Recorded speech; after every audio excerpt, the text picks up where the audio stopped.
it back, Nation. What is good? Fire Take Nation. What is good? We are back in the building. It is DJ Eastwood, Run It Back Philly, and RB Philly Take. The collab. You guys been asking us why you guys don't collab anymore. What's up? Is RB and DJ Eastwood beefing? No, nobody's. I just made that up. Nobody's ever said that. They have said that. They've said that. They're trying to take us down, man. Crazy. That's what people see greatness, and they just want there to be drama, man. It has to be. No. Yeah, so we're here, man. We're here. We're collabing again. It's gonna be fun. We're gonna try to do this every Thursday, all off season. The off season so far has been eventful for every team but us. It's been pretty funny, honestly. We were just texting back and forth, and he's like, "This is actually hilarious covering this team right now," and it kind of is. It is what it is. We're here for the ride, and we're going to talk about all of the things that are popular topics right now on the Sixers front. A little bit of mainstream NBA stuff. We're going to go back and forth. RB, how you been, my guy? Doing good, man. Getting through another Sixers drama off season. We thought back then that it would be a cold time covering the Sixers. We wouldn't have much content to make, but this team never fails to put something ridiculous out there or just spice it up. I mean, we're in July. I mean, we just watched the Sixers Summer League game, but there's so much other drama going on. It never, ever stops. It's 24/7. It's clockwork. The people are out there. I know they have a lot of frustrations, and I think that's why they really, align with some of our content, because nobody's talking about it, but things need to be said. And that's why we're here. And man, is this the craziest off season yet? I don't know which one's the craziest, but man, it's been a time covering the Sixers. I'm starting to think the NBA has more eyes on it and makes more money in the off season than they do in the regular season. Because let's be honest, like 25 games into an NBA season, everybody's like, yeah, I'll check out the game if I feel like watching a Tuesday night against the Detroit Pistons. Like, nobody cares. And then the offseason starts, and it's like a VH1 show every day. Dude, we were 5 games into the season, and I remember our collaboration. We were saying, let's fire Doc Rivers. It's over. We're 1-4. The season's done. And then people were mentally checked out for a good 50 games. Nobody was tuning in. And you're right. Like, it's more entertaining now. Teams are signing players. Teams are making trades, even today. And we're out here analyzing the Hamptons party, Daryl Morey taking pictures in front of crumble cookies. Like I even said it on my video yesterday. Sometimes you just got to take a step back, think about everything that this organization has been through, and just laugh a little bit. It is funny, man. It's hilarious. I can't believe the times that we're going through right now with the Sixers. Yeah, at the end of the day, we watch sports for entertainment. We watch sports for something in life that essentially doesn't matter in the grand scheme of like the rest of your life. So, whether it's good or bad, it's entertainment. We're just watching it, enjoying it, talking about it, whatever. So the first thing that you kind of threw out to me earlier was the temperature of the fan base. Yeah. So I think that's an interesting topic because I see 2 totally different sides right now. I see people that are totally checked out, people that are upset with absolutely every single move that's being made. There's people in my comments that are like, you're just mad at everything that happens. There's nothing. Daryl Morey can't make you happy. And I'm like, well, I mean, finding out that we signed Bamba, I'm not going to do a cartwheel. You know what I mean? Like, I don't hate the signing. I'm just like waiting for something that actually means something. Rather than like, oh, this guy's better than Dwayne Dedmon. Like, congratulations. It doesn't really, I'm not saying you shouldn't have signed him. I'm just saying it just doesn't move many needles. That's all I'm saying. And then you see like the other side of the fan base, the side that's totally checked out and is like, screw this. I'm not buying. There's a lot of season ticket holders are like, I'm not buying season tickets this year. Somebody told me the first time in 18 years, I'm not buying season tickets. So if that continues to happen, then Josh Harris starts to feel the heat, and then he starts to, maybe go into like process 2.0 or something like that. But then there's the other side of the fan base that is like, just chill. We're better with Harden. We shouldn't want to trade him anyway. We're gonna run it back, and Daryl Morey's gonna, Nick Nurse is gonna save the whole thing and turn the whole thing around. So there's I'm not saying that's impossible. I'm not saying Nick Nurse can't have much more of an impact than Doc Rivers did, or the team can't look totally different with Nick Nurse versus Doc Rivers. That's a very good possibility. But yeah, there's two totally different kind of opinions and viewpoints from the fan base right now. There's a very negative side and a slightly optimistic side. What do you think? Well, first off, I want to say shout out to everybody in the chat. You guys are going crazy and appreciate everybody in here. We are live on both channels as well. So, guys, do us a favor. Just keep chiming in the comments. Let us know your thoughts as we go through all the topics. And, let us know if you want us to continue to keep doing these shows, man, and give us some support in the chat. And be sure to hit the like button on both channels as I see everybody flooding in now. But always to your question, yeah, absolutely, man. And to your question, I'm starting to think that we should be very worried. I mean, we are now, a month or more into the offseason, and the only thing that you have done is sign Patrick Beverley and Mo Bamba. And I got to be completely honest. The Mo Bamba signing is really throwing me off the deep end. I don't understand it. It doesn't make sense. And then at the same time, all these Sixer fans in my replies on Twitter, I think are trying to compensate for the fact that this team really doesn't have a plan. Let me ask you, chat, does the team have a plan? People are throwing out Mo Bamba. First off, I'm getting a ton of flack. I can't believe it because I'm frustrated that Jalen McDaniels walked on the biannual exception for $4.6 million. Matisse Thybulle got $11 million today. And I know it's an exception and the Sixers don't have it because they used it on Daniel House Jr. last year. You get it every other year. But we should be frustrated. And for the first time, honestly, I don't think the Sixers have any plan on what they're doing. You have lost 5 out of 6 years in the same spot. And people keep saying, oh, well, James Harden made this team better. And they ended up in the same spot. Yes, they were minutes away from going to the conference finals. And this could have happened and that could have happened. But any Sixer fan that's frustrated has every right to feel the way that they do. You wanted to, feel some kind of significant change. Nick Nurse was great, and I'm very happy about that. But you have added Pat Bev on a vet minimum and Mo Bamba on a vet minimum. And I think people don't know what to think. Like, everybody thought there was a plan. Oh, yeah, let's trade Tobias. Oh, yeah, Harden's going to get traded. No, like Daryl Morey was throwing a curveball in the last couple weeks with the Harden trade request, which we'll get into. And now there is no plan. This is a hostage situation. I think it's turning into another Ben Simmons situation, if you want to be honest. And people should have every right to be frustrated as heck right now because it doesn't seem like there's any plan at all. RB, I'm not gonna lie, I've been just grinding on my side and I haven't really caught up with your opinion on things lately. And that's funny because I was assuming maybe you would be the little more optimistic than me. I thought I was the one that hated everything that's going on. No, I was until a couple weeks ago. And then during free agency, they did nothing. I didn't really expect much, but really the letting McDaniels walk was the tipping point for me and not really doing anything and signing Mo Bamba after he gets waived and Pat Bev. I like Pat Bev. I've been wanting him on the Sixers for 3 years, but not seeing any Harden trade, progress. Like they reported it crazy for a couple hours and they said, oh, this might happen before free agency. And then we hear, oh, well, the Clippers don't even want to give up Terrence Mann. So I said, you know what? We're kind of screwed. And then actually, I'm sorry, the icing on the cake was Daryl Morey trolling the Sixer fans. Yeah. And that really threw me off, man. I thought there was a plan in place. And right now there's no stop, drop, and roll, man. It's just run for your life. So I don't know what to think, man. Yeah, that Daryl Morey troll is, look, I know he thinks he's funny. I know he wants to be a jokester. This is a city full of passionate sports fans, Daryl. This is not Houston, Texas. This is not, oh, we'll just put different players around James Harden 10 years in a row and everybody will come back to the arena. This is and so people that haven't been here for a while, he's only been here for what, 3 years? Yeah. Maybe, has it been 3 years? Yeah. Wait, it's like James? Morey. Oh, Morey, yeah, 3 years.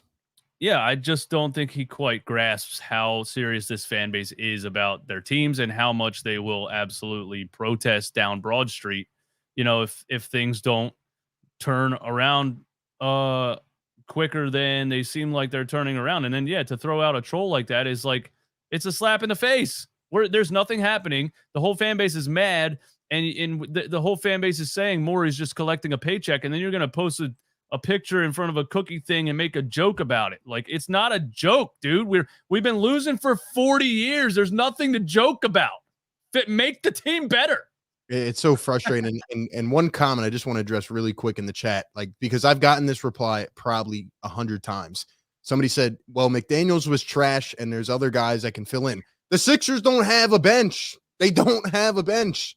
They let George Niang walk, which is expected. Shake Milton had no role in the team. McDaniels walks. Okay, who's the replacement? Like, everybody was so intent. Oh, yes, keep McDaniels. Even Morey said, we're going to re-sign him at the end of the year. We traded Feibel and we traded a pick. Okay, maybe he didn't show enough potential. I still don't think he got enough minutes. Different conversation. But you let him walk, and it's not like he got some of these crazy, free agency numbers. Like, people going off the board for $15 million, which is crazy. Bruce Brown, almost $25 million. No, it was $4.6 million. And the Sixers could have matched it. And yeah, I'm frustrated. I don't see who else they're going to pick up off the bench. Yeah, that Jalen McDaniels thing for Daryl Morey, that's not good. That's not even that's very bad. That's very bad that you traded a player plus a draft pick for a guy. That guy walks, you get nothing, and the player that you traded with a draft pick gets paid more than the other guy, which means at least two NBA franchises got offered and then got matched. At least two NBA franchises feel like Matisse Thybulle has higher upside than Jalen McDaniels, and you let Doc Rivers run you into the ground and make decisions. It's just, yeah, that one is a big time head scratcher. And now we didn't have any wing depth besides McDaniels, and now we have none. So this team has no wings. Somebody said to me yesterday they're allergic to wings, and I'm starting to believe that. And it's weird because it's a wing league. Right. And McDaniels fits perfect under the prototype of what Nick Nurse likes, or at least what he thrived with in Toronto. And you also let him go in conference to another team like the Raptors. It's mind-boggling to me. And it's not like, okay, McDaniels walked, the Sixers picked up this guy. It makes sense. No, they haven't. They haven't. Yeah, so the temperature of the fan base, here's what I'm going to say. It depends what fans we're talking about. Are we talking about the real Philly fans? Like if you go down to Center City or walk through, any street in Philly and ask a guy with a Sixers hat on what he thinks? Or are we talking about the Twitter kids that just joined, that just started watching them 3 years ago? I'm not trying to throw shots at anybody, by the way. I'm just saying the real ones that are down there in Philly, how do they feel? And they don't feel good. I'm telling you right now, everybody that I talk to in person is like, this team is done, is absolute. They are way on the negative side. So I would say the temperature of the actual fan base is very low right now. And yeah, Daryl Morey trolling is not funny. Nobody thinks it's funny. I would say the temperature of the fan base is something has to happen. You can't come back like this. Yeah, everybody's boiling. The temperature, I would say, is just like getting to that point where things could explode. I think people are frustrated. Again, you've been in the same spot for 6 years, and I'd say the worst case scenario was just, stay in the same, keep the same roster, run it back. You didn't even do that. You let some of your free agents walk, and you've picked up a couple vet minimums, but Harden's situation is kind of holding everything down. And I think people thought that Tobias could get moved, but based off of Daryl Morey's comments, it doesn't seem like that's even in the scenario now. So how do you get better then? How do you get better? You don't have cap space a lot, and this team doesn't want to go into the tax because of the ownership. So what do you do? I hope Daryl Morey's playing the long game. Like we're going to get into what Windhorst said today. I hope he's playing the long game. I hope he's just playing hardball and something major happens. I don't think he's an idiot. I think he knows something major has to happen. I do think he's probably, just doing the same thing he did with the Ben Simmons situation, throwing out ridiculous offers, telling everyone we're not trading anybody. We don't need your, and then he's going to pull the trigger at some point. I really hope that's what happened. But before we get into that, Zaire Smith cooking the Sixers in Summer League is probably, on top of all the other things, one of the funniest things I could ever think of. Because I thought Zaire Smith wasn't alive anymore. I thought he died of a peanut allergy. No, I'm kidding. But I didn't think he was in the NBA. I didn't think he was playing a Summer League. And it would be and also he's playing for the Oklahoma City Thunder. Who does that make you think of? Isaiah Joe. It would just be hilarious. And, that's the thing. Things like that, you can't even really get mad at anymore. You just got to laugh at it. But if Zaire Smith ends up like getting a roster spot on the Oklahoma City Thunder, and, it would just be another, what are we doing kind of thing. It would just be another full circle, like just a story that writes itself, Seeing Zaire Smith out there tonight, 11 points in like 5 minutes. I just couldn't believe it. I'm happy for him that he finally gets a chance to get back on the court. Like you said, a weird situation. I'm happy for him. I still will never understand the decision to trade Mikal Bridges. But Zaire Smith out there hooping. We know Isaiah Joe, and I don't know if you've been keeping up, but Julian Champagnie has been going off for the. He got a contract, didn't he? Got a $12 million contract, 4 years, I think it was, 3 years. And I think his first 2 summer league games, he had 28 and 30.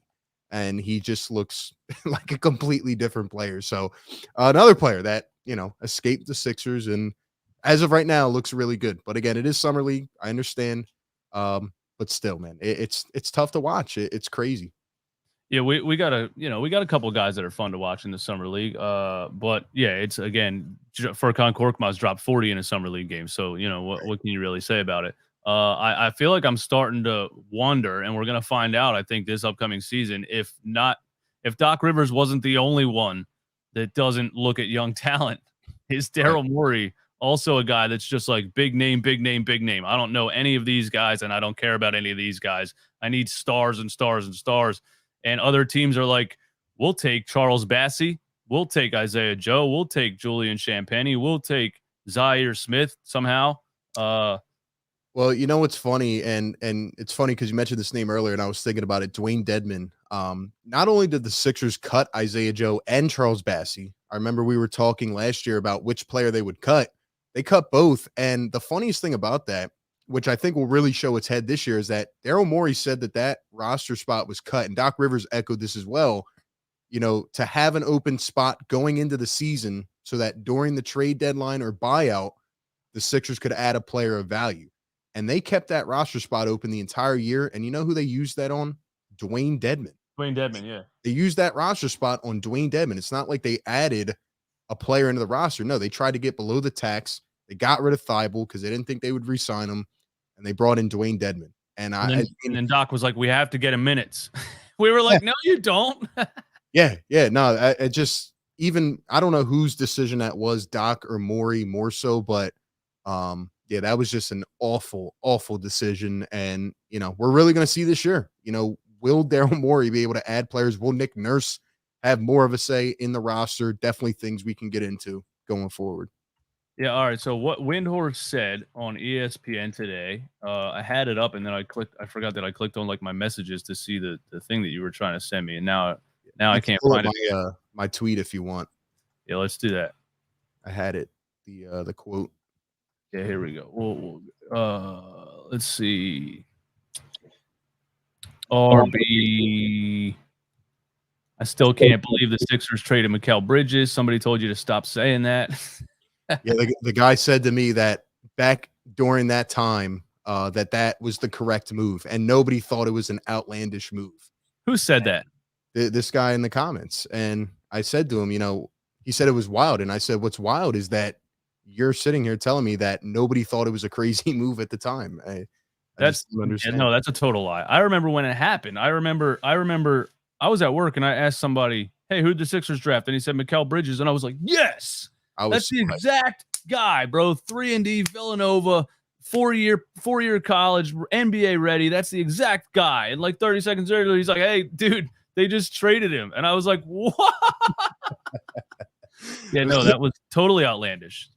Yeah, perfect fit. And, his mom worked in the organization. It was perfect. And, as a Nova fan who watched every Mikal Bridges game, I was so excited. And then, it just killed me. It really did. And it still does. But I don't think it was, I honestly have gotten to the point where I don't think it was Brett Brown or Elton Brand. I think it was Josh Harris and his dumb billionaire friends that thought they knew what they were talking about. And they were, all those rumors came out that like Scott O'Neal was making decisions. They didn't have a GM, really. I mean, after the burner accounts and all that. So he just kind of threw it together and it just did not pan out, man. No, that was bad. That will always haunt us. All right, so here's what Brian Windhorst said on ESPN. Daryl Morey has something up his sleeve. I wish I could tell you exactly what he's planning. Does that mean Brian knows what he's planning and he's not allowed to say it? Or is he saying, I don't know exactly what he's planning? And it says, I know enough to know he's got something going on.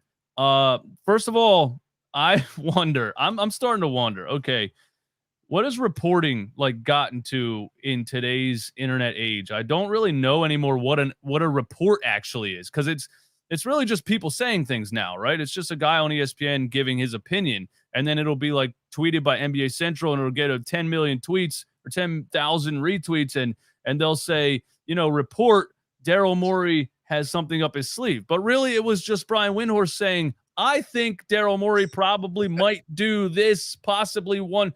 That's not a report at all. That's just a guy giving his opinion. Sometimes it'll come out and you find out it was Kendrick Perkins that said it. And I'm like, these are just people talking. So I guess, like, when did Brian Windhorst become the guy? And I like him. I think he's entertaining. I think he's funny, actually. I really do. But every other day he's saying something different. He just said the Sixers are not trading Tyrese Maxey.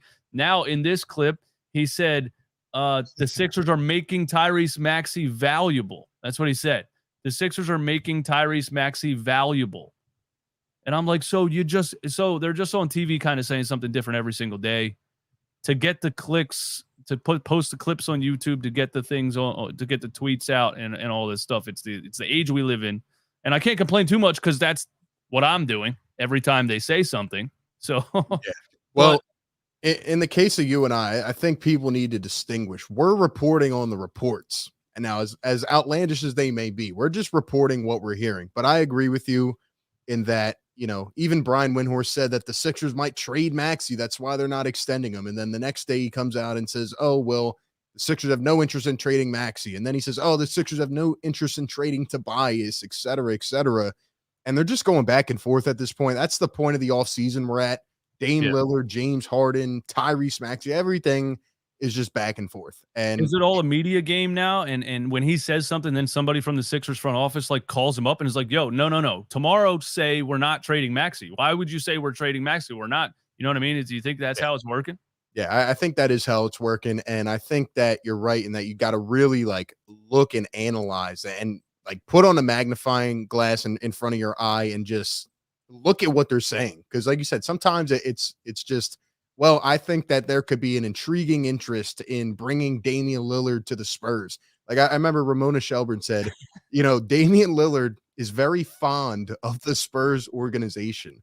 Okay, I'm fond of people that help the community and, give back. That doesn't mean anything. Like the reports have been insane. And I think we really just got to sit back, look at what's going on. And I've hinted at this in the recent days. The way that this Harden trade was reported, it is not accurate at all. It doesn't make sense. If you line up the events and the reports that have come out, it's starting to really make zero sense at all. I'm starting to wonder if Harden even requested a trade because he's out there at the Hamptons. He seemed fine to me. James didn't seem to have any problem. He's out there cooling with the guys. Yeah, I don't think I think people, NBA reporters or whatever you want to call them, I think they paint this picture all the time like these players are so affected by these things. They'll be like, this player is disgruntled in the team that he is on. Like this player's walking around with a sad face every day. Like, dude, he has $300 million. He's out here with some kind of $5,000 sunglasses on at a billionaire party. He's not actually upset about anything in his life. He's just like, when it comes to basketball, I would probably like to do this. So yeah, I mean, I didn't make much of the Hamptons party thing. I don't really care that much. People were showing the Tobias and Joel like photos together and like they're running it back. Like, dude, what do you mean? There's a picture of like Usher and Kim Kardashian together. Does that mean they're dating? It's just a bunch of rich people in the same building and they're all friends. That doesn't mean they're running it back. That's you know what I mean? That's what I thought about it. Yeah, I don't think we can take too much stock from it. I do think it's interesting, though, that, they were together. They seem to be fine. I think the issue is with Harden or his agency and the Sixers front office, which apparently has a lot of issues right now. And when it comes down to Brian Windhorst, I think they're just trying to stir the pot. because, it seems like they're trying to drive certain players to certain organizations. Even with Damian Lillard, like they're reporting that his agent said, don't trade for Dame unless you're Miami. Like, is that even legal at this I know, point? like you're not allowed to handicap teams like that. Where's Adam Silver at? Yeah, These people are now handicapping the entire league. it's a bad look. And let's be honest here. I mean, the Sixers are not favored amongst the NBA. They never have been. And if there's any way to stir up drama when it comes to Philadelphia, they're going to try to do that as much as possible. I mean, I don't think they, really like the Sixers ever since the tanking era. And I don't think that'll improve for a while. Well, that sucks. So let's do a prediction then on this quote here. Daryl Morey has something up his sleeve. If you had to predict let's say Daryl Morey does have something up his sleeve. Let's say Brian Windhorst is right about this. Daryl Morey has something major up his sleeve. Just off the top, if you had to make a prediction of what it is. Yeah. So let's talk about the Harden situation, because I think let's throw Brian's quote out the window. Let's think about this realistically. Daryl Morey always stands his ground. Like you said earlier, he will always just wait until he gets what he wants.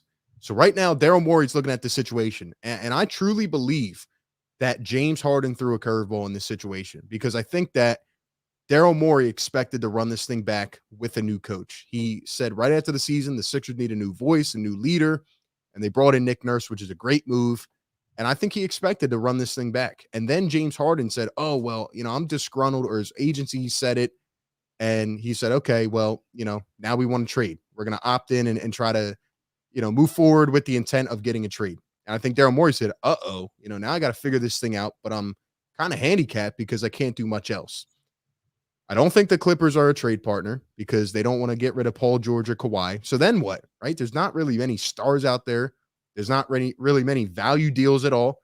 And let's be honest, there's no interest in James Harden, because if there was, he would have opted out. The Rockets gave Fred VanVleet $43 million a year, which is asinine to me. What were they not giving James Harden? And if there were any other better deals, he would have opted out and took other deals. No, he opted in.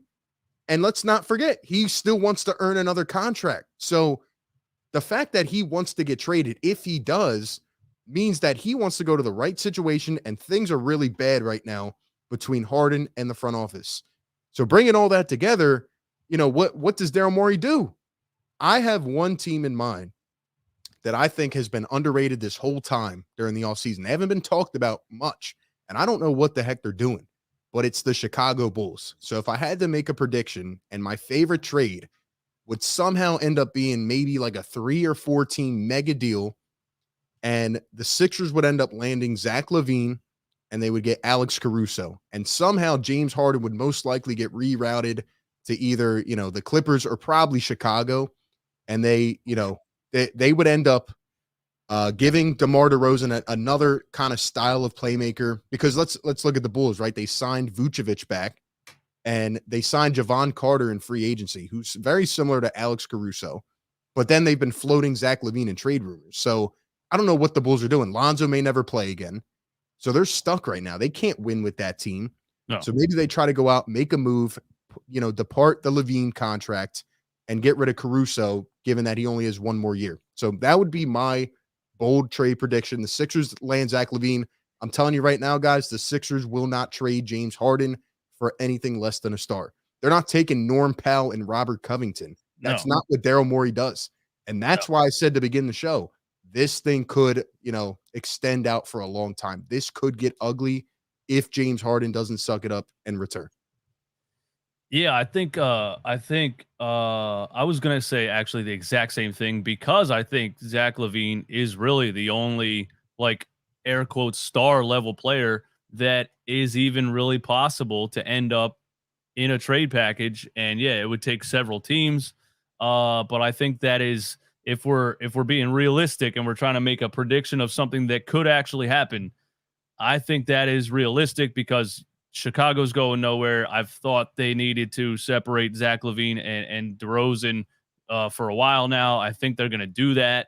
I think Zach LaVine is one of those players that you can't really assess on a bad team. He looks like a shot chucker on a bad team, right? But on a team that has maybe a little bit more order and identity, not that the Sixers necessarily do, but I think under Nick Nurse, I think Nick Nurse will bring order and identity to a team. So I think maybe Zach LaVine could look a lot better than he looked in Chicago, where Chicago at times, especially without who they thought they were going to have, Lonzo Ball, without a real point guard, they kind of just looked like it was just a bunch of random nonsense. Two guys. It looked like pickup basketball most of the time. So I think Zach LaVine can look better than he looked like in Chicago. I think Zach LaVine to Philadelphia is one of the only really realistic scenarios for getting a James Harden trade off, because like you said, Daryl Morey's not going to accept pennies or, in his own words, random players. That's not going to happen. And it's going to have to be a name that Daryl Morey knows exists, which is, at least an all-star level player.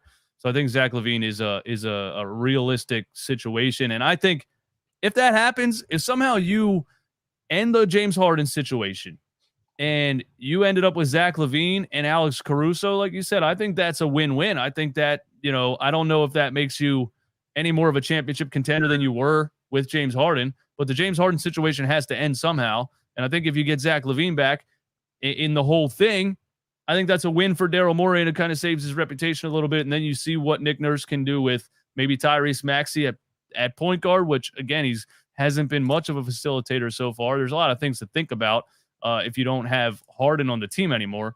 But I think that's probably the most realistic. Another thing, it was funny that you said James to Chicago. If James Harden gets traded to Chicago, he's walking into Chicago literally looking like Mark Henry.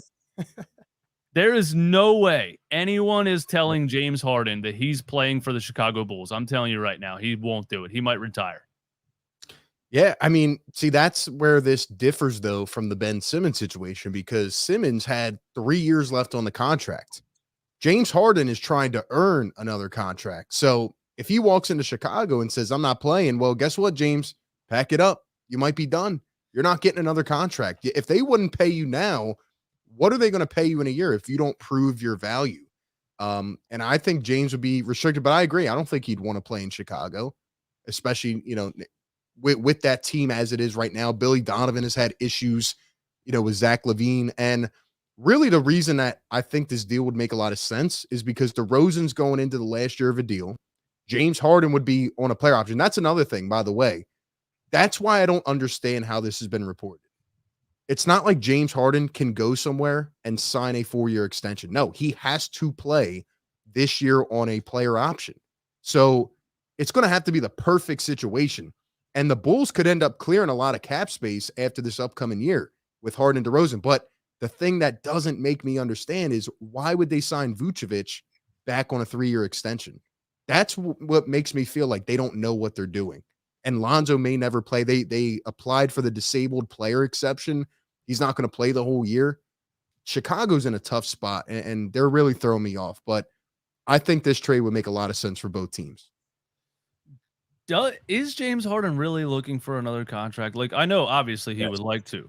I know he would like to. What I'm saying is, once you get to a certain level of money in your career and you kind of show people that you're not 1,000% dedicated to winning, when you're going to Vegas in the middle of the playoffs to sell a wine bottle, whatever it was, when you're constantly flying back to Houston and hanging out in strip clubs with rappers and stuff like that. I'm just saying, like, is James Harden maybe just kind of content with, is he maybe just like, all right, I'm done. I just don't get the vibe that he actually cares that much, especially, I don't know, man. I don't want to be super judgmental, but I see these dudes like this that just, they show up in these insane, runway fashion outfits. And I don't get the vibe that he actually cares too much about winning in the NBA or earning another contract. I don't know. I just think it's not like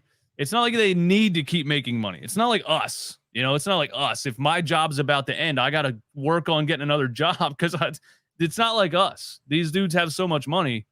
It's not like he needs another contract.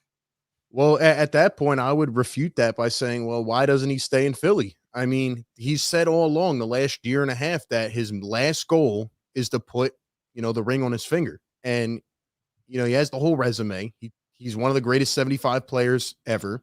And he said, my last goal is to win a championship. And if he didn't care about winning, then why would he, or I'm sorry, if he didn't care about getting paid, why would he try to push himself out, doing all this? And in fact, that he has to play on a player option to try to earn another deal. Like, the reports are that he wanted to go back to Houston. They don't even want him. So he wants to go back home to LA, but he wants to play with superstars, or he wants, to find a place where he can earn that next contract. And it's just very confusing to me because you have a great situation here. You have another year to build chemistry with Joel Embiid. Even though we don't like to hear it, they were once again very, very close to the conference finals. They've been close. The year before, if he doesn't get injured, maybe they're in the conference finals. But at the end of the day, James Harden is trying to earn that next contract, and he doesn't think that Philly is going to be that spot to do it based on the reporting. And I don't know what the Sixers offered him, but my best guess would be a 2-year with an option. And that's all I would go as well, because you don't want to invest long-term into James Harden. He wants a 3-4-year deal. The fact of the matter is that he gets hurt a lot and he hasn't shown up in the biggest games when it matters. I know we had 2 great games in the Celtics series, but one game in which I was there in person, he single-handedly lost the game. And in game 6 and game 7, he was putrid. And that's just the fact of the matter. That has been the tag that has stuck with him his entire career.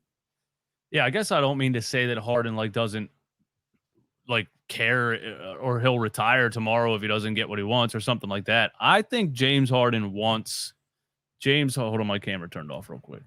I think James Harden wants what's best for James Harden, attention wise. Like the whole, Doc didn't let me play my freestyle of ball and like all this stuff. I think James Harden's still trying to go somewhere where it's going to be all about James Harden. And you saw that he still tries to play sometimes like he did when he was 25, and he doesn't have that elevation and that burst anymore. And he didn't adapt his game to really slowing down physically or anything like that. I think James Harden still wants to be the star of the show so everybody can say, look what James Harden did tonight. And he realized that Nick Nurse coming in here and this maybe being a more motion style offense, maybe Maxey plays a bigger role. Maybe James needs to take a step back and just be part of the offense. I don't think he likes that. He wants it to be the James Harden show. It can't be the James Harden show anymore because he's just not as good as he used to be to make it the James Harden show and actually get deep into the playoffs. But I think that's what he wants. He just wants it to be the James Harden show, and he's like, it's not going to happen in Philly. I'll go to Houston. And Houston was like, And, I guess maybe the Clippers are the last option. I don't know. But I think it's a level of like James not really recognizing that he's not. I think he still thinks he's a superstar. And when things go wrong, he's kind of blaming other things like, oh, well, Doc didn't let me play my style of ball. But no, dude, we watched it, man. You had the worst field goal percentage in the paint in the last 25 years. Doc Rivers didn't do that. You did that. Yeah. And the last, couple weeks or after Doc Rivers firing, there were a lot that came out about their conversations. Even Doc alluded to it when he was on Bill Simmons' podcast, and he talked about some of the rifts that they went through, and, they didn't see eye to eye, which is perfectly fine. But I think what it comes down to is James Harden wants to be rewarded, compensated for taking a pay cut last year and playing, as a really good teammate and adapting his style, which he did. And I give him a lot of credit for. The thing is, when the Sixers once again have failed to reach their goal or to even get past the same point for the 5th straight year, and they have really no other way to get better as a team, this is a business, James. We can't go out there and give you a 4-year max contract unless help us get to the finals. And the team just has not done that. And I'm actually really happy that Daryl Morey finally stood his ground for once and, separated that friendship, because a couple years ago, Daryl Morey and his whole career would do anything for James Harden. This time he said, no, like, we can't do that, James. We're trying to get better. We're restricted with other areas. The Tobias contract is hanging over us. You're taking a 1-year deal. And if this thing doesn't pan out and we try to run it back, we're going to clear a lot of cap space with you and Tobias. And we're going to build around Maxey and Embiid. And I think that's where the Sixers are. And I think it's the right way to go. But the fan base definitely is frustrated. And based on this, I guess, hostage situation, it's hard to improve anywhere else. Yeah. All right. Do you want to do off-season grades so far? Yeah, go ahead. Take it away. All right. So your grade for the Philadelphia 76ers off-season so far. Drop them in the chat as well, man. Drop those comments in the chat. Drop your grades. Drop your grades in the chat. Do you want me to go first? You go first. Oh, man. So far, a lot of things could still happen. But as of right now, this is an F for me. This is an F for me so far. The Philadelphia 76ers offseason has been an F. You lost McDaniels. You traded Thibault and a pick for McDaniels. McDaniels walks. You didn't match the $4.5 million. Then you gotta move money somehow. We're thinking Tobias Harris is gone. We're thinking Harden might be gone. Nothing's happening. We sat around and sat through the draft. You're sitting. Other teams are making moves left and right. You're just sitting still. There may be offers out there that are being offered that Daryl Morey is saying no to, like all the rumors in the Ben Simmons situation. You're making jokes on Twitter with the crumble cookie thing, trolling the fans who are legitimately pissed off. This is probably not the time to be trying to make jokes on Twitter. And then you go sign Mo Bamba, you Pat Bev, even the Shake Milton thing. Shake Milton walks. I didn't think Shake Milton was some kind of high-level NBA player. I thought he was a serviceable backup point guard for 10, 12 minutes a game. I thought he could run a half court. I thought he had skills in the pick and roll and could slow down and control the game. And so Shake walks, and somebody posted the projected depth chart, and Pat Bev is listed as the backup point guard. Is that a real thing? Is Pat Beverly considered a point guard? Yeah. So you lose a guy in Shake Milton who can run a pick and roll. This is crazy to me. Pat Bev? I like Pat Bev's attitude. I like his tenacity. But I think we have that in PJ Tucker. I don't need two of those guys. I don't even really like the Patrick Beverly signing for specific reasons. Not because I don't think Patrick Beverly won't be a good energy guy in Philly, and Philly's going to love him, and I'm going to love watching him, and he's very entertaining, and he's a hard-nosed guy, and he brings that to a locker room. But when you already have PJ Tucker, who kind of the dog mentality thing is his main skill at this point in his career, like he's kind of a little bit overrated because of the dog mentality. And now you add another one of those guys that really realistically doesn't have much left to offer a team skill-wise on the NBA floor, but he has a dog mentality. So now we have two guys with dog mentalities that really aren't that good. I don't understand that. And then the Mo Bamba thing is just, again, that's cool, but I don't care. It's an F so far. Daryl Morey has to do something, but it's an F for me. Man, yeah. I mean, you got really good points there, valid points. I'm gonna go with a D minus, like in between those. And the only reason that I'm giving them not an F is because they brought in, I think, the best coaching candidate in Nick Nurse. They acted quick. They got their guy of the future, who I think is going to really help this team out. And, I think Nick Nurse is a positive impact. And again, this is a very early edition. They still have a long way to go. But right now, I don't see much change happening. And it is frustrating. You want things to happen. I live streamed the entire draft. The biggest, notable thing that night was the draft board mystery at 4 hours, 45 minutes into the stream. I forgot about that. We're analyzing the draft board in terms of what it means. And then, we have the whole James Harden situation.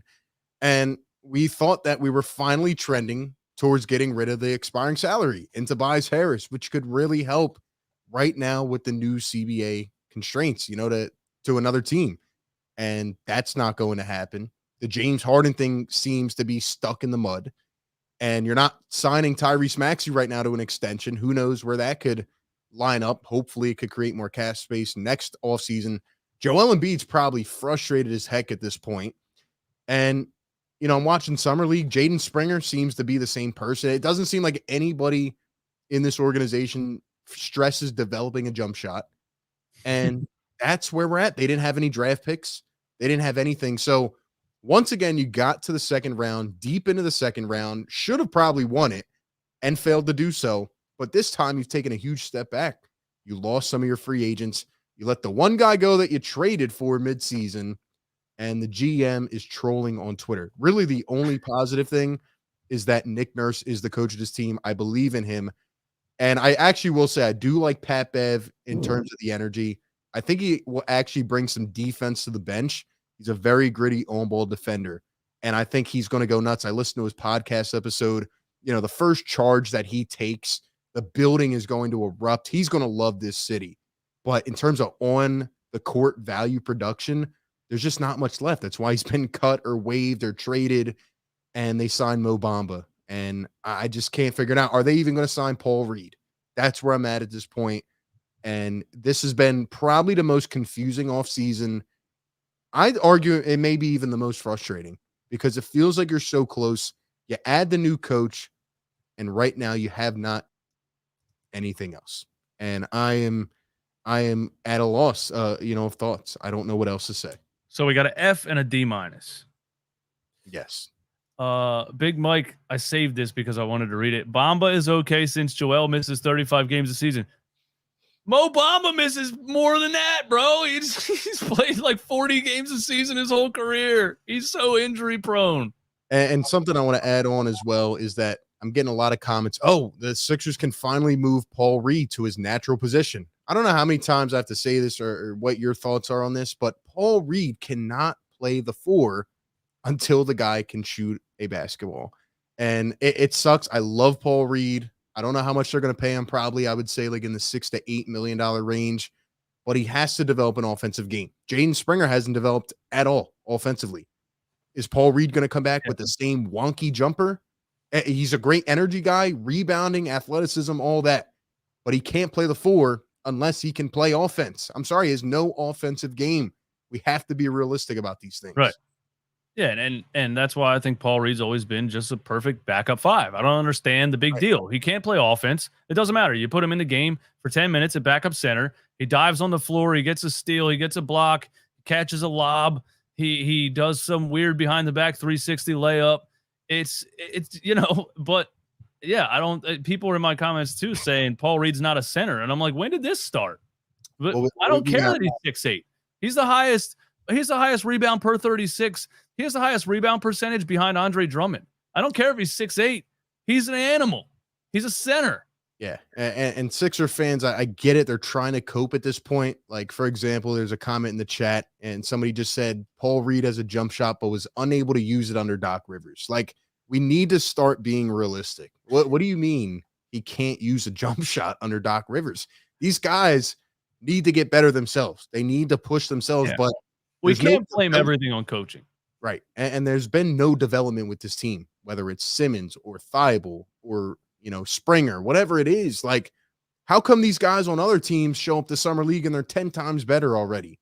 And the Sixers guys seem to just be in the same rhythm all the time. It's very frustrating. They need to develop from within. Listen, I love Paul Reed. I love Paul Reed too. But when we talk about a jump shot, and there's been players in the history of the game that have really bad looking jump shots that made it work. Sean Marion is one that always stands out to me.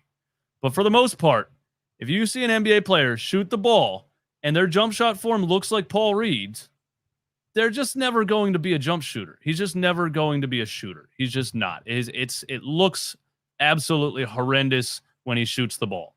And it's never going to be a consistent thing that consistently goes in the rim.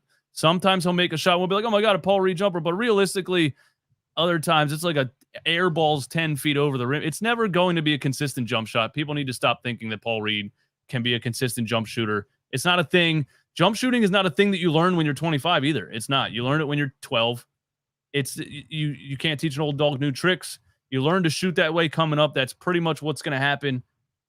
I think we always have this thought that, like, oh, if this guy just I just reminded myself of a situation, the Ben Simmons. If this guy just develops a jump shot, that's not a thing that generally happens. You don't just, all you got to do is develop a jump shot.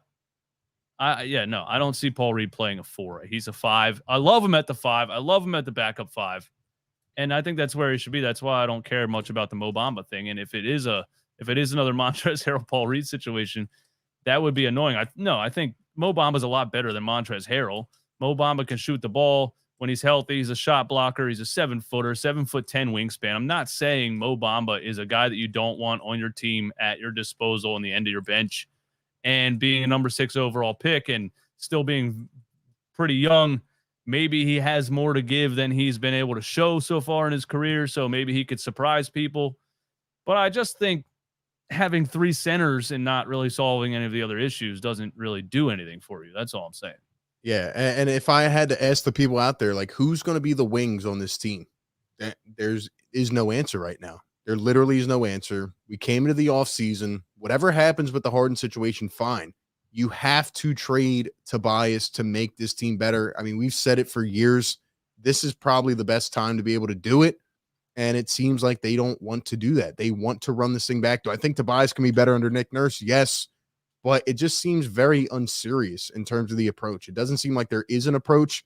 We came into this offseason expecting something to happen, and everybody's on edge, and it doesn't seem like they're doing anything. And that is the worst part. Now, we're not sitting up here saying that Joel Embiid doesn't need to be better himself. He absolutely does. Maxey has to take the next leap, etc. But you still have to surround these guys with some of those depth pieces. For example, the Nuggets last offseason, I made the mistake of criticizing them when they signed Bruce Brown and traded for KCP. Those are the exact type of pieces under the radar that you have to pick up. And it's just, I'm not seeing it right now. Yeah, I have hope that there's going to be a blockbuster something. I have hope that there's going to be a blockbuster something. If there's a blockbuster something and it's not, and it doesn't include the 76ers, then, I'll be all the way out. If Damian Lillard ends up on another team and, and Zach LaVine ends up on another team, if a lot of these players that everyone expects to be moved end up being moved and James Harden is not one of them, then I will be like, okay, I don't know what we're doing and this is over. So as I'm still holding out hope that there's going to be a major something happen in the NBA and the Sixers are going to be a part of it. It's the only thing that seems realistic to me and would explain why we kind of haven't done anything yet. That's. Let me ask you this. That's what I'm hoping for. Let me ask you this, and shout out to the super chat as well. But are we getting to the point now? And I know people are probably going to get on me in the comments, and I don't want to hear this. Is the best approach for this team punting this season, trading Harden and Tobias, clearing a ton of cap space, getting another big slot next summer, and finally building this team the right way around Maxey and Embiid? The positives are, again, that you can finally get off these bad contracts. You can hopefully play a little more freely and try to, build around Maxey and Embiid better and, maybe have more athletic guys, quicker players, et cetera. Maybe even throw Tucker into a deal. But the bad thing is that, again, Embiid just came off an MVP. His value is the highest it's at right now, and he's in his prime, and he's trying to compete. But part of me almost feels just a little bit that this team is trying to position themselves to potentially do that and try to build out for the future. What do you think about that? Yeah, I agree. I think that is the best thing to do. And when people say, listen, if you trade Harden, you're worse. And I'm not disagreeing with that. I don't think we're disagreeing with that. What we're saying is you're not any better by keeping these contracts on your roster. You're not a championship team with James Harden right now. I don't think you are. I don't think Nick Nurse is gonna change anything that much without a deep roster or at least some wing depth, at least some balance. I think the roster, it has issues right now. I don't think it's a championship roster with James Harden. So if it's not a championship roster with James Harden, then yeah, you trade him. You clear cap space with him and Tobias for next offseason. And yeah, you go into this season knowing maybe this isn't a championship roster. But again, if you don't make these trades, you're going into the season kind of knowing this probably isn't a championship roster. So why not start to get a head start on, clearing the cap space and moving forward with Tyrese Maxey and Embiid? I think I completely agree with that. People don't like to take a step back. They Right. think because we were that close to beating the Boston Celtics that Nick Nurse can get us that little bit of edge. But other teams are also getting better. I don't know how possible it is for Damian Lillard to end up in Boston, but because he's convinced on Miami, he wants Miami. They're at a standstill right now. But if Jason Tatum can convince him, hey, bro, listen, all right, you might not want to live in the city of Boston. It's fine. You can live in Miami and just fly to practice, whatever it is. If you join me in Boston, we are winning a championship. And the Celtics offered Jaylen Brown and some other Malcolm Brogdon, maybe something that there's going to have to be like salary matching things and stuff like that. But I think if Dame would accept Boston as an option, the Boston Celtics would have one of the best offers for Damian Lillard. And if that would happen, the Sixers sat around and now the Celtics are the clear championship favorites and we're punting anyway. What do you think the possibilities are of Dame landing in Boston? I don't think there's a possibility. I think he'll end up in Miami, so that will boost the Miami Heat, who just were in the NBA Finals. Boston got better by adding Porzingis. Milwaukee brought all their core back, and they added Malik Beasley on a minimum. These other teams are getting better. The Sixers are kind of just in a standstill. And when you look at all of it in entirety, really the main thing that I don't think people talk about in trading Harden and Tobias would be, let's finally get some draft capital. Even if you bring back Rocco, Norm Powell, etc., try to get a couple first-round picks. How about that? So we can build in the draft. I'm not making this comparison, I promise. But look at the Nuggets, right? They got the superior center, and they got the dominant, versatile point guard. What could the Sixers end up potentially doing down the road? Have the center, the point guard, maybe try to get some guys that fit better, more athletic players, more Nick Nurse-like players, 3-and-D guys, which they really still have never had. Catch and shoot guys. Yeah, guys that can, a Michael Porter Jr. or a KCP.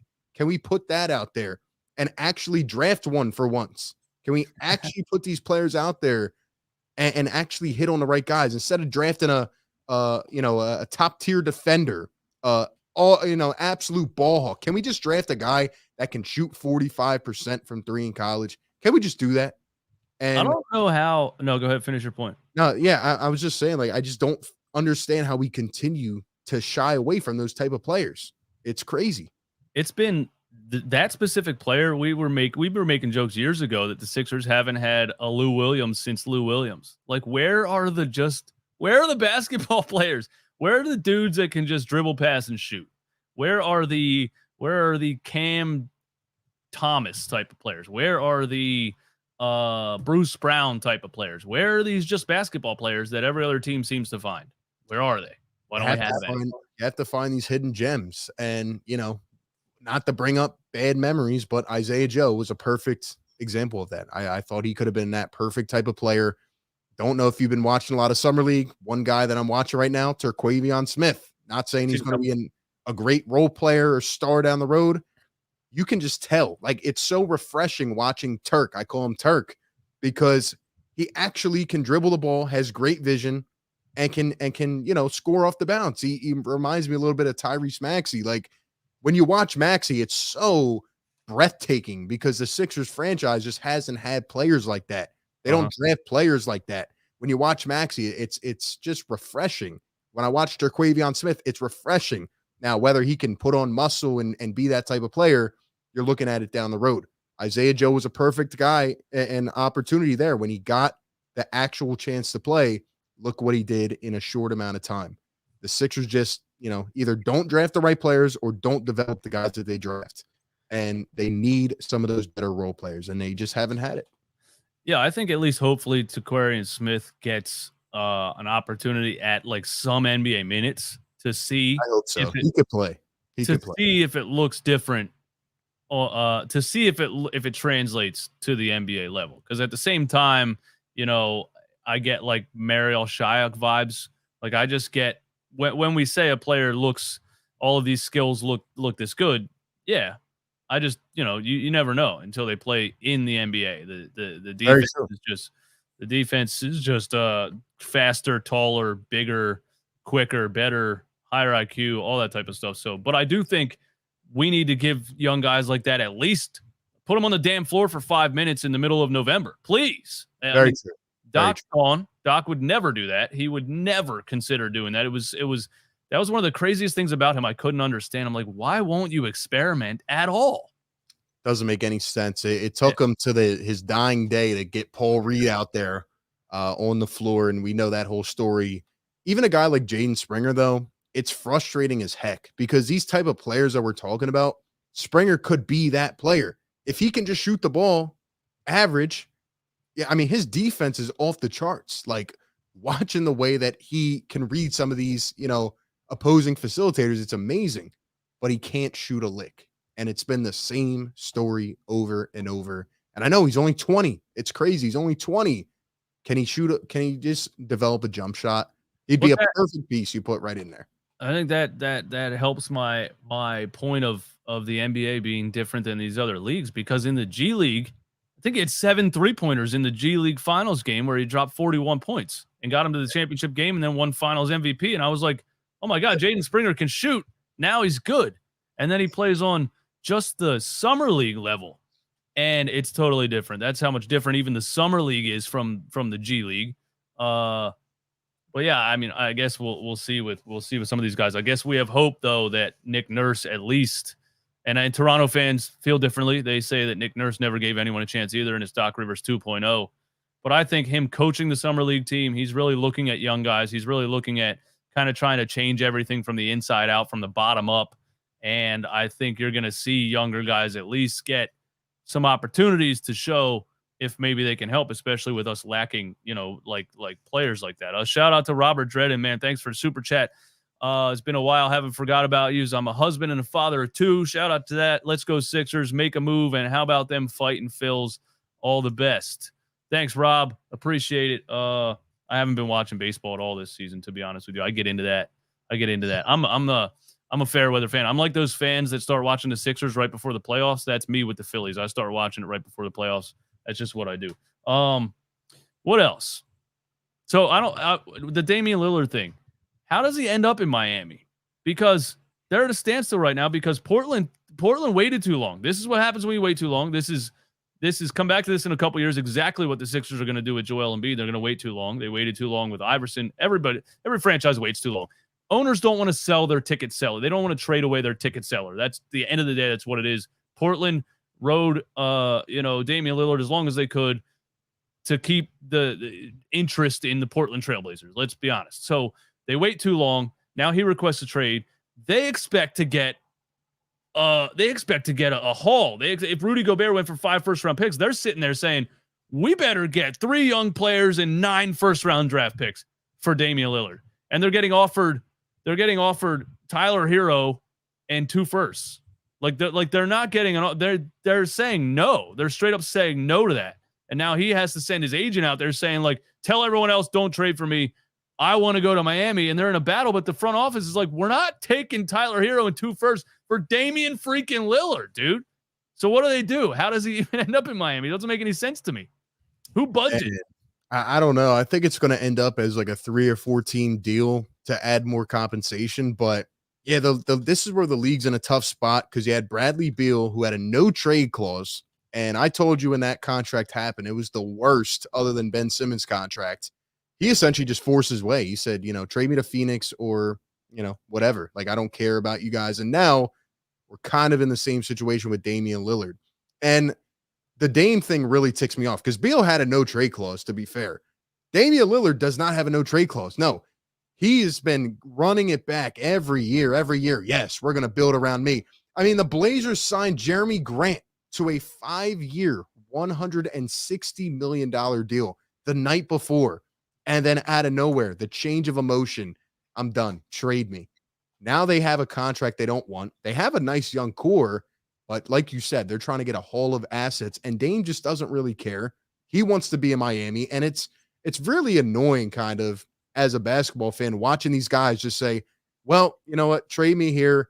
Like, I know we're not in the era anymore of like building camaraderie with one group for a long time, but the fact that this, era where these guys can just say, I want out, I'm not playing, trade me to this team. and you can get whatever you want. It's just ridiculous. And Yeah. I like the Blazers GM saying, no. Why don't you trade him to Detroit or something? Get better assets. Why not? Like, all right, they can get Jaime Jaquez and Nikola Jovic and 2 first rounders. That's not enough for Dame Lillard. The Blazers have a chance. They have a real shot to surround Scoot and Anthony Simons and Shaden Sharp with a really good core. And just because you want to go to Miami, now that you don't want to run from the grind, doesn't mean anything, man. Like, they don't have to trade you, and I wouldn't until I get what I want. Well, yeah, but that's what's wrong with the NBA right now, because this player is sending his agent out there to tell other teams, don't trade for him because he doesn't want to play for you. Right. And the NBA has to figure out a way to make this player play for whatever team he plays for. That's how parity happens in a sports league. That's how teams like the Portland Trailblazers or the Oklahoma City Thunder or whoever else that doesn't have a major market is able to get talent to stay competitive. Otherwise, you just have the Yankees and the Red Sox every year. You know what I mean? It's not good for the league for these players to just be like, you know what, I want to go to Miami, trade me to Miami. I'm not going to play for Boston. I'm not going to play for whoever else you send me to. So send me where I want, because you just have a couple major markets to keep getting all the good players, and it's bad for the league. How does the league figure out how to get these players to buy in to a team that they're traded to keep like parity in the NBA? You know what I mean?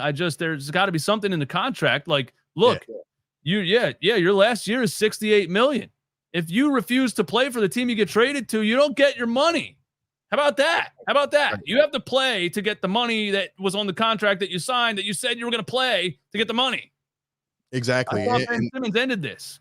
Yeah, now I thought so too. And then based on the new CBA, if you really start to look deep into it, I think what we're going to see is more homegrown super teams. I don't think we're going to see a lot of three big man, super teams down the road, which is why I'm kind of confused that the Phoenix Suns are going all in like they are.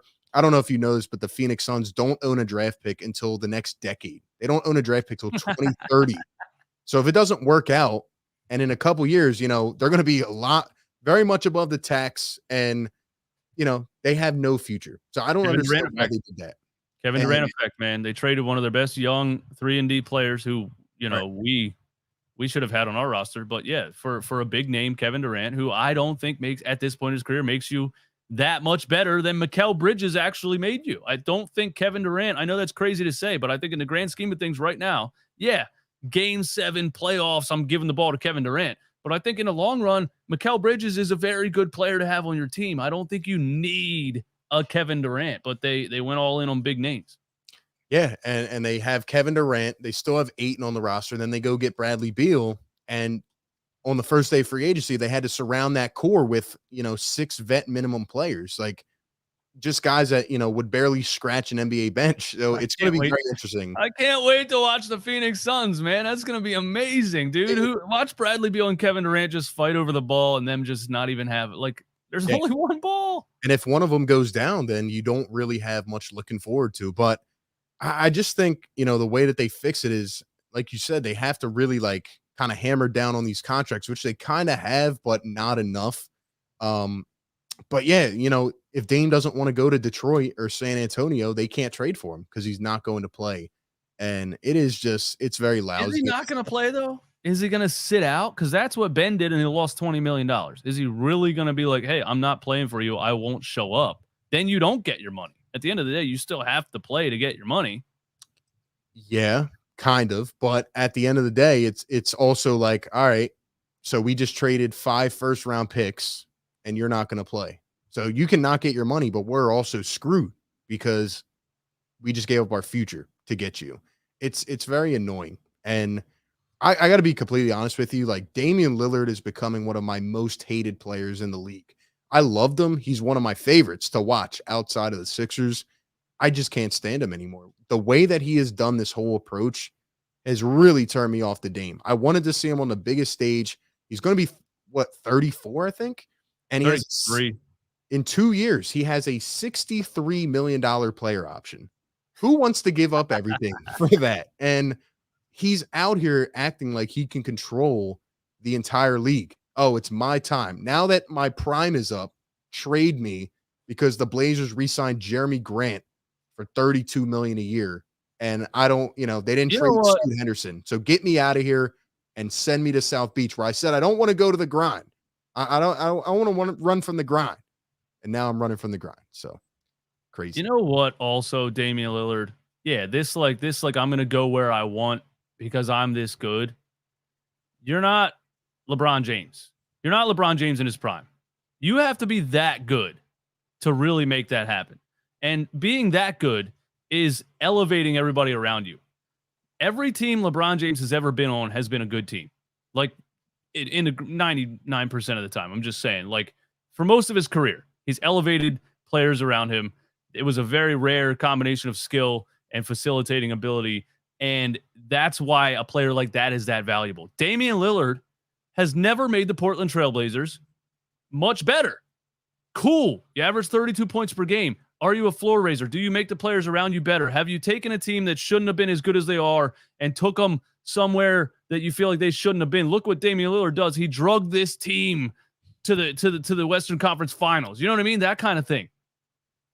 I don't think you're LeBron James, Damian Lillard. I think you're a great scorer. I don't think you get to say the league now is run on me. I'm the new LeBron James and I want to go to Miami and everybody has to listen to me.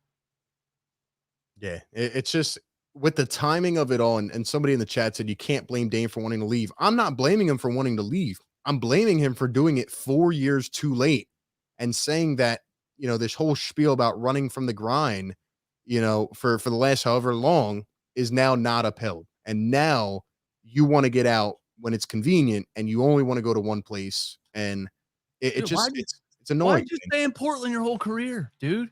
Yeah, Why? you should have got out when they traded McCollum. I mean, we've seen the writing on the wall for how long? Did you really think that the Blazers were going to surround you with 2 other stars and go all in? Nobody wants to go to Portland. All right. Nobody wants to play for the Blazers. I'm sorry. And I don't know. I just think the timing of it is it's annoying. It is. What free agent out there can we sign that will excite you guys? I say PJ Washington. I don't want Dame. He's acting weird. Complete 180 personality. The Sixers can't land Dame anyway because Portland wants what they think they deserve in a Damian Lillard trade, and the Sixers definitely don't have that unless it includes Tyrese Maxey and some other teams involved in things like that. So who knows? I could be totally wrong. Maybe Daryl Morey pulls the trigger and trades Tyrese Maxey, and there's 4-team trade, and Dame ends up, but he doesn't want to be in Philly. So no, the Sixers can't get Dame anyway. Two big free agents. I was going to say, I'm getting this one a lot. Kelly Oubre. You got to hope that he can bring out that potential that he showed a couple years ago in Charlotte. I mean, one point he was in the running for 6th man of the year. Nice wing, can hopefully knock down, from a high clip. But then again, I mean, Kelly Oubre's had his ups and downs. I mean, I don't know if he moves the needle. You have to really hope that he's kind of one of those, they signed Kelly Oubre, kind of hidden gems, and then he has one of his best years. And the other guy I'm seeing a lot, which I'm very surprised, especially on my Mo Bamba content, people want Bol on this team. Like, there's a huge is that real or are they joking? No, this is serious. There's like the amount of comments that I've received saying get Bol in the Sixers is very, very surprising to me. And I just don't really understand why. Like, you want to add another big. I'm not saying Bol is not talented or is not more talented than Mo Bamba, but why? Why get some wings on this team? Yeah, Kelly Oubre, in my opinion. So because the Sixers have no wings, yeah, that'd be fine. Sign Kelly Oubre. But people that see was a pretty high draft pick out of Kansas. I remember when he was playing for Kansas, he was one of the top NBA prospects. He doesn't really move the needle at all. You're right. But yeah, because we don't have any wings, sure, sign Kelly Oubre. That's just whatever to me. But people that are going to overrate him, I want to tell you this. Kelly Oubre, to me, is one of those players that you see the highlights. You see the running for 6th man of the year that year in Charlotte. He's one of those players that when you're forced to watch him every single night, you're going to hate him. Mm-hmm. You're going to hate him because he's hot. He's just that hot and cold player. He's going to drop 30, and then he's literally going to shoot 1 for 13 and have 5 turnovers and just do some boneheaded things. And he's just that kind of player. He's a firecracker type of player. He's a Paul Reed type of player. He's he would fit in that black Air Force One lineup, I guess. But no, Kelly Oubre doesn't move the needle at all. But if you don't have any wings, sure, go ahead. But yeah, I think he's a player that once you watch him every night, Philly will be over Kelly Oubre pretty quickly. Absolutely. And here comes the chat, with the Bull stand comments. But let me tell you guys something. So I'm looking at Bull stats. Last year on the Orlando Magic, he averaged 9 points a game in about 22 minutes off the bench. I mean, he started 33 games for the Magic. Keep in mind, the Magic were probably the worst show on earth last year. They were awful. I mean, they were just not entertaining. The only entertainment for the Magic is when Mo Bamba had 7 threes in the first half against the Sixers. Other than that, they have not done much at all. And, the people are saying that he's a long 3 or 4 and he can create a shot. That's great, but he's shooting 26% from deep over the last 2 years. We're talking about a 7-footer. Yes, he's a freak athleticism guy. He's not really moving the needle, man. And to bring another guy in like that, I just don't see the fit. I don't see the need. We're getting desperate. I understand. But to me, Bol is not at all a fit for this team. Much better fit than anybody on our team. I'm telling you, they're coming crazy with the Bol takes. I don't get it. I liked Bol out of college, but we're getting something needs to happen. Philly Reese, what up, man? Shout out to the 215. Oubre averaged 20 last year. LOL. Come on, Eastwood. Okay, listen. On the Hornets. Listen. Averaging 20 points per game does not make you a good player. On the Hornets, exactly. Let me tell you who averaged 19 points per game 1 year for the Philadelphia 76ers. Tony Roten. Okay? So Tony Roten, so were other teams like, oh, we gotta get Tony Roten because he averaged, no, he stunk. But he was playing for the tanking Sixers and he was shooting 26 shots a game. I'm just saying that doesn't matter that much that you average 20 on Charlotte. He's a good player. He's a good enough to average 20 points per game on a bad team in the NBA. But it doesn't help the Sixers. That's what I'm saying. And another thing I'll say is these guys that are being proposed for signings, you know why they're still available? Because they're not that good. If they were good, they would have been gone in the first hour of free agency, like the 50 other players. Yeah, we're just trying to answer the question, who are players that we could sign that would make us better? And the answer right now is just like, there's not really an answer to that. Sadly, there's really just kind of nobody. Dude, I'm looking at the available free agents here. Really, the only guys available that could fit this team are PJ Washington and Kelly Oubre. We're not bringing Christian Wood back. You can let that one go. Plumlee, no. And who else? Lonnie Walker was signed. Beasley. I thought Malik Beasley actually would have been a value signing for the Sixers, but the Bucks got him on a minimum. He goes to the Bucks of all teams, and Thibault got $11 million per year with the Blazers to stay. What else are you going to do? They have to make a trade at this point. You have to trade Toby. Yes, that's what has to happen. That's what has to happen. There's no real free agent signing that's going to move the needle without making these trades that we're waiting on. Somebody said, why wouldn't you bring Christian Wood in? Do I have to answer that? I mean, let's be honest here. He went to the Mavs, and what happened? He was non-existent. He's another center. I don't want to keep answering these, man. It's Eastwood and Orby salute. We signed Beverly. Now Bamba. Can you say championship? I want to off myself right now, boys. But at least we got the birds soon. Yeah, at least we got the birds soon, man. But yeah, I mean, it sucks because when we do these shows and people, want to be they want to hear some optimism. This is what I've been negative about the Sixers for a long time, but this is definitely the most negative I've been about this team in years and years and years. I don't see anything. I don't see anything to look forward to right now unless one of these major trades happens, and that's just the reality of it. I am not in a positive state when it comes to the Sixers at all. So, shout out to Sean McQuestion, $2 super chat. He said, "Let's go, Tony the GOAT." Look, man, I'm there with you, and usually I try to keep the optimistic eye out. I thought a Tobias trade was very realistic based on what was reported, and I was optimistic at that point. And then once Daryl Morey put the post out with the crumble cookies, he took a lot of my optimism away. And once the James Harden trade reporting went absolutely dead quiet, a lot more of my optimism went away. I'm still trying to be optimistic. I just don't see how they're going to improve the roster unless they trade those two. And if they keep them, then who are you going to sign to play off the bench? Who's the Sixers bench right now? Paul Reed, given that he comes back. And who else? Yeah, Patrick Beverly and Mo Bamba. they absolutely Who else? can't run. Anthony Melton. This absolutely can't be the team that they start training camp with. It can't. Something major absolutely 100% has to happen. There's no way this fan base is even like what the fan base is going to show up with paper bags on their head if they come in with this team right now. Somebody said Furkan Korkmaz. You guys want to bring Furkan back for another year and let him start playing? I mean, and the thing that really gets me is that they have no draft picks. It's not like they can, draft some of these guys or develop. So it's like, where do you go? That's where I'm at ahead. Listen, right. A lot of people don't want to admit right now, but this team is very close to the process 2.0. It just is what it is. There's no money. There's no draft picks. Maxey is the future. Thank God Daryl Morey is refusing to trade him for anything. I love that. But yeah, I mean, whatever. What you got to move Harden and Tobias before training camp. It has to happen. Hopefully it does.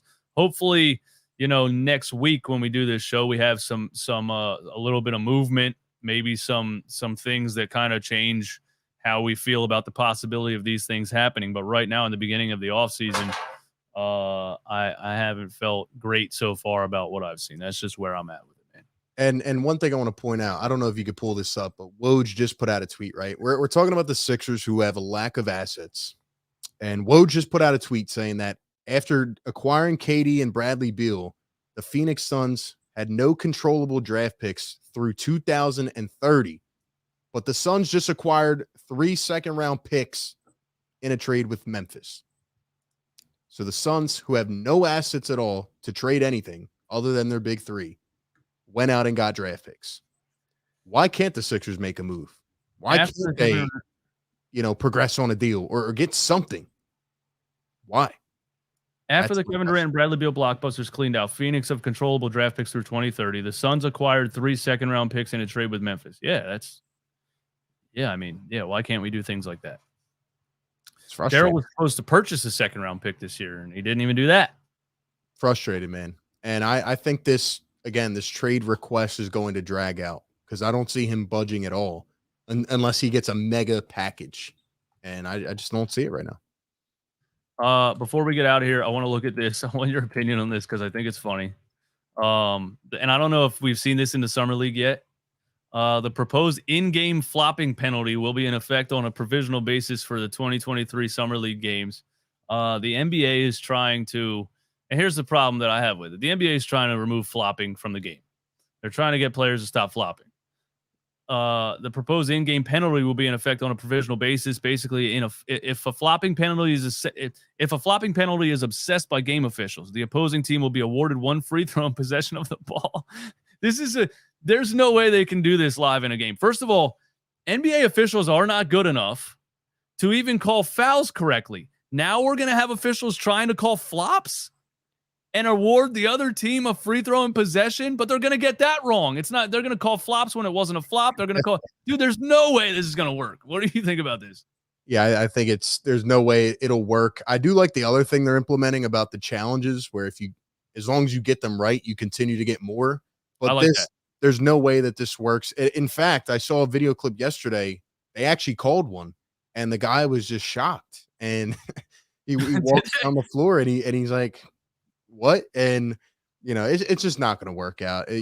Very subjective type of thing, right? Like you said, the refs are already bad enough. It's not. Yeah, I don't know why they would ever think that referees can call a flop on the fly.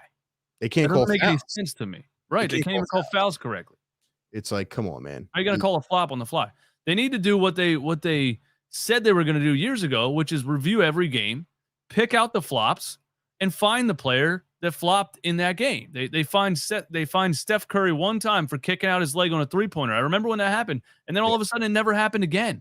I thought we were getting somewhere. If you start finding these guys $50,000 every time they throw themselves out of bounds, then they'll stop doing it. But you can't do it live during the game. You have to review the game and find the players for flopping. I don't understand this, but yeah. No, I agree.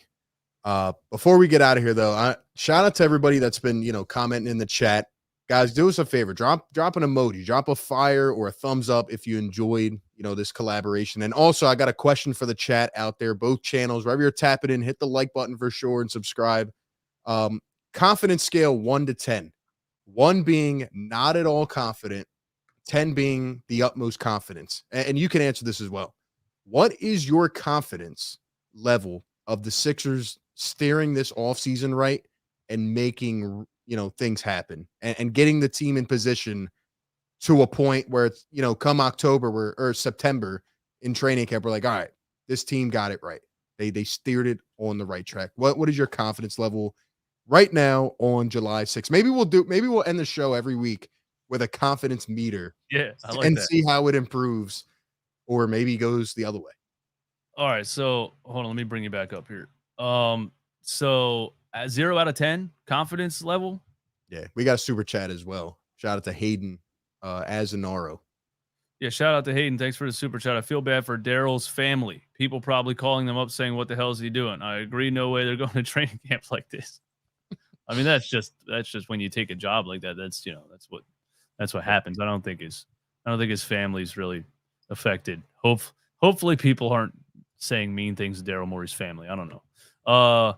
But confidence level, scale of 1 to 10, that the Sixers figure this out and come into training camp with a team that we feel good about. Is that what we're saying? Yeah. So on a confidence scale, 1 being not confident at all, 10 being the utmost confidence. So we're getting a lot of different answers in the chat. So which is very interesting. Here's where I'm gonna go with it. I am a 7 confident because of this. I think Daryl Morey is at a crossroads right now, and what happens this offseason actually defines his career and his legacy. That's why he kind of backstabbed his buddy James Harden on the "we'll give you a big contract later if you take a pay cut," like all of that stuff that happened. I think he got faced with, I can't do that, and now I need to do what's best for me as a GM and the team that I'm running, and he kind of stepped away from his buddy friendship. Not that they're not friends, but kind of didn't bend over to whatever James Harden requested with the trade or the contract, I mean, and things like that. I think Daryl Morey's in a position where he now has to do something that his legacy or his whole career could be defined on. So I think he's going to make a major move. I know that's what I'm saying. Like he's traded for James Harden, and he traded for James Harden again. His whole career has been James Harden, James Harden, James Harden. I think Daryl Morey's at a point right now where he has to do something major that doesn't have anything to do with James Harden, and he knows that. And I think he's going to do that because if he comes back with this team, then Daryl Morey kind of did nothing besides trade for James Harden twice in his career and not much else. So I have confidence that something big is going to happen. Okay. I'm going to take the safe answer for week 1. I'm going to say 5 because I agree with everything you said. And I do think that there's a lot of pressure. And I think Daryl Morey, who, by the way, has never won a championship, still wants to make that happen. And I do think there's a lot of pressure. And he knows this team is not good enough right now. And they need to add, they need to get better.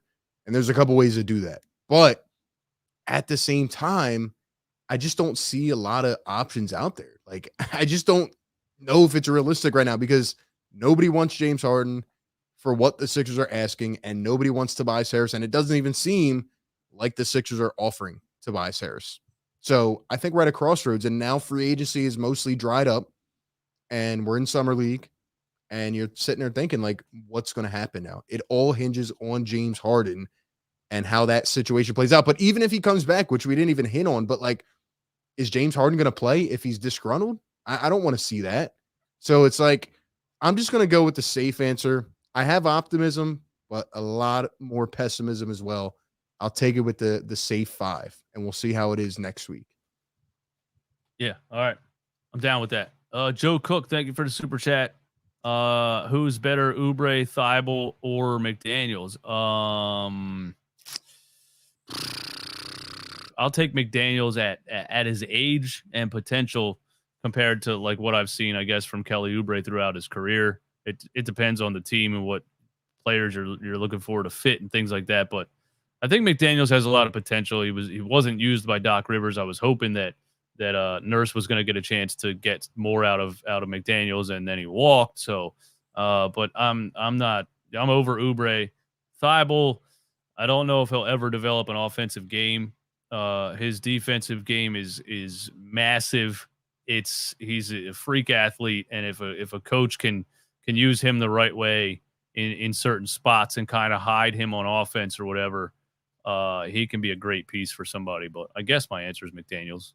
Yeah, I would also go with McDaniels just for what the Sixers especially would need him for. I think his skill set kind of aligns with, the needs and really the wants of the Sixers. And for some reason, they did not re-sign him. I'd say Oubre a couple years ago was probably the best overall player, but we haven't seen that. He's been injured. He's been down. Thibault just has never improved, and just a very weird player, a guy who I had a lot of hope for and looked like he could be the next 3-and-D wing. He could be the perfect fit. Never improved the jump shot, and that went sour. So I would probably lean towards McDaniels, given the age and the potential. Yeah, there you have it. RB and Eastwood every Thursday. We'll see if there's some kind of traction on the James Harden situation next Thursday. But yeah, man, this was fun, and we're gonna keep doing this for you guys every Thursday. We're gonna try to do it every Thursday, all summer long. Whether somebody's on vacation or something like that, it might not happen every Thursday or whatever, but you know what I mean? We're going to try to keep it going for you guys. You guys requested it. The two goats of Sixers content creation. We're here. So yeah. Let's appreciate it, man. And going, man. Shout out to Joe Cook. He also dropped a $10 super chat. Like I say, guys, you guys keep supporting this show. We will keep pumping out the content. Keep getting active in the comments, whether you guys agree, disagree, whatever. We're here to just talk it up, chop it up. This is kind of like a Sixers therapy, for the people as well. And I think when nobody's talking about it and people are frustrated, we're here to also get some thoughts. Yeah. And, if there's not like major news for us to talk about when we're on here, we'll start doing things. We'll start playing games. We'll start doing like, would you rather have this? Would you rather have that? We'll start doing, one gotta go, those tweets where they show 4 players and one's gotta go. We'll start doing all kinds of things like that just to make it fun. So we're going to keep it going. Absolutely, man. Yep. Keep supporting the content, and thank you guys so much as always. It's great to get this collab back in, man, and get a more personal type of show going. So let's keep rocking, and hopefully the Sixers make progress into next week. Hopefully. Hit the like button, everybody. See you next time.